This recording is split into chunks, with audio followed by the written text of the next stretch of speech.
It's about having lots of conversation about what the words mean. Hello and welcome to The Point. Today we're talking leadership, City of Edmonton style. City Manager Linda Cochrane digs in after the other side of the news headlines with Melissa Lovett. Thanks, Glenn. First up, what does inclusion mean to you? The City of Edmonton is looking for all budding poets, sculptors, painters, crafters, and illustrators to show us through your artwork what inclusion means to you. Submit a photo of your art and let us know how you see inclusion. Deadline for submission is September 15th. Look for more details on One City. All City of Edmonton vehicles will soon be carrying our Vision Zero message. Here's Deputy City Manager of City Operations, Gord Seabrook. So for the City of Edmonton, we have over 4,300 vehicles in the city, and they're always on the road. So we need to be demonstrating to the public that we are committed to Vision Zero and reducing injuries and fatalities from vehicle collisions as well.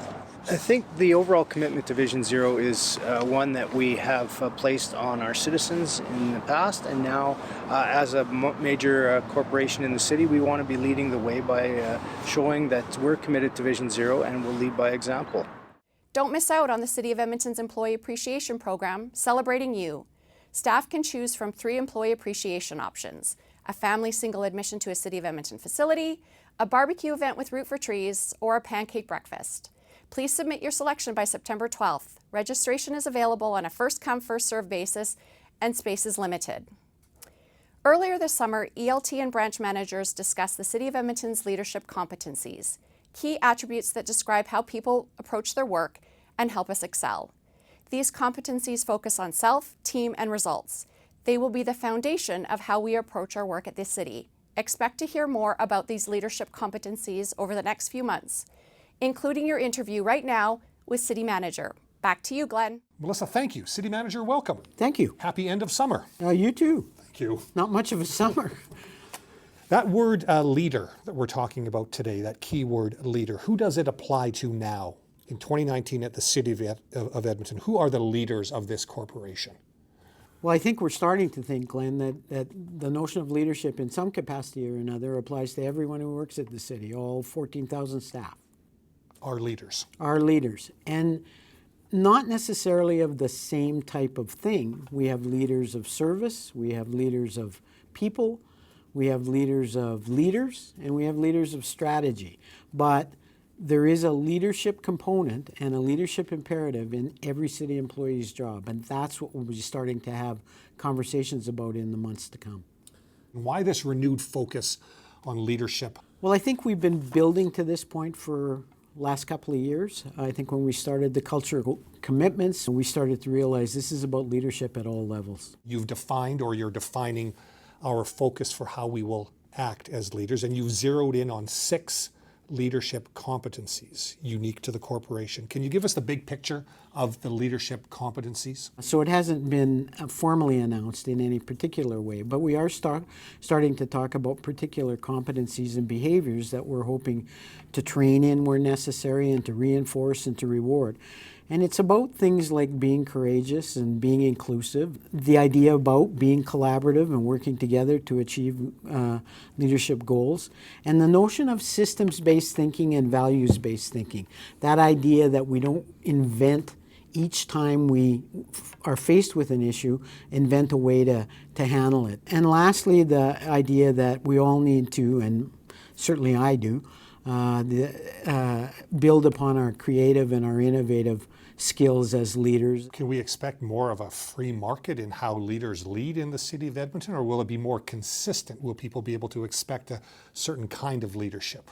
I think we're trying to be more consistent and more focused with what we expect of leaders. I think the engagement survey, which told us a lot of things, said that people would like more clarity about what is expected of them as leaders or what's expected of them as city employees. You talked about being courageous. Tell me a little bit more about that. What's that about? I think there's a lot of courage in being a civic employee. I think each day the work that we do is put in front of the public in a wide variety of ways. It's okay to take on some tough decisions. I think the courageous is to take risks, to take appropriate risk, to try new and different things, to when the old tried and true ways aren't necessarily working, to think about what else is possible and to give it a shot.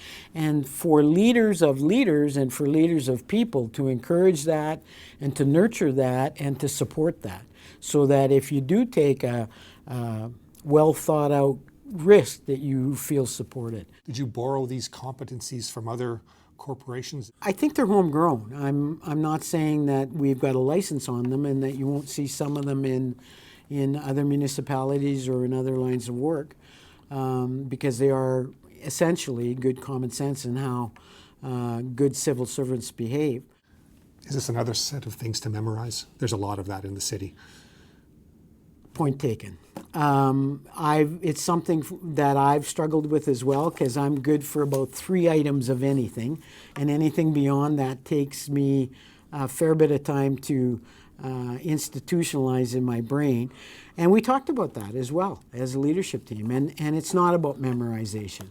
It's about it's about having lots of conversation about what the words mean. So you see this as a natural evolution more I than do. a I drop really do. from a bolt out of the blue. There'll be some kind of roll up. I don't know if we're going to formalize it to the extent that we might have in the past, because it is a natural evolution of the work that we've rolled out already. But we'll be having conversations in small group settings and larger group settings with staff at all levels throughout the next number of months to try and inculcate this and pick areas where and examples that resonate with people. If we're all leaders, which you've said, what separates us as leaders? We don't all have the same accountabilities, after all. No, we all have different accountabilities, and they're different, but none are more important or less important than any others. And we lead different things. The notion of leading service for citizens is very important, and that constitutes the field level service that citizens really do associate the City of Edmonton with, is like swimming lessons or grass cut in the parks or the fire service. Those direct services, that's service leadership.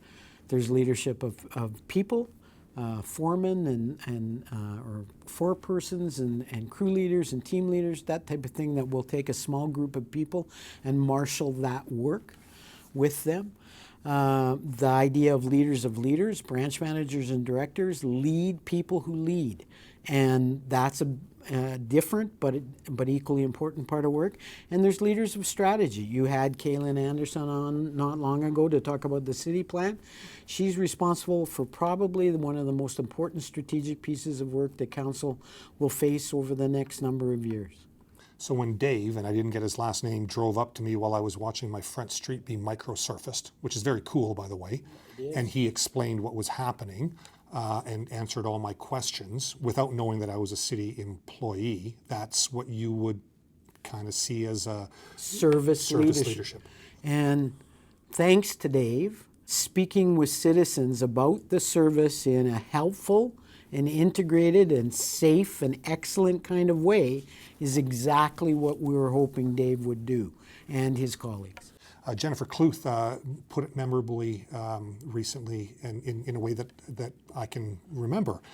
She said that we're all leaders, and I hope I get this paraphrase right, that we're all leaders because we all have a choice in how we deliver our service. Will we deliver it with hoping that we delight, or that we make someone smile, or bring joy? She uses the word joy. Is that right? Very much, and we're lucky to have Jennifer articulate that, because I think we can definitely build on that. Are the leadership competencies in a way already in action? I'm thinking about the respectful workplace training that we all have to do. That talked there a lot about courage and inclusivity. Is that how we're going to get infused with these competencies, sort of surrounded by them?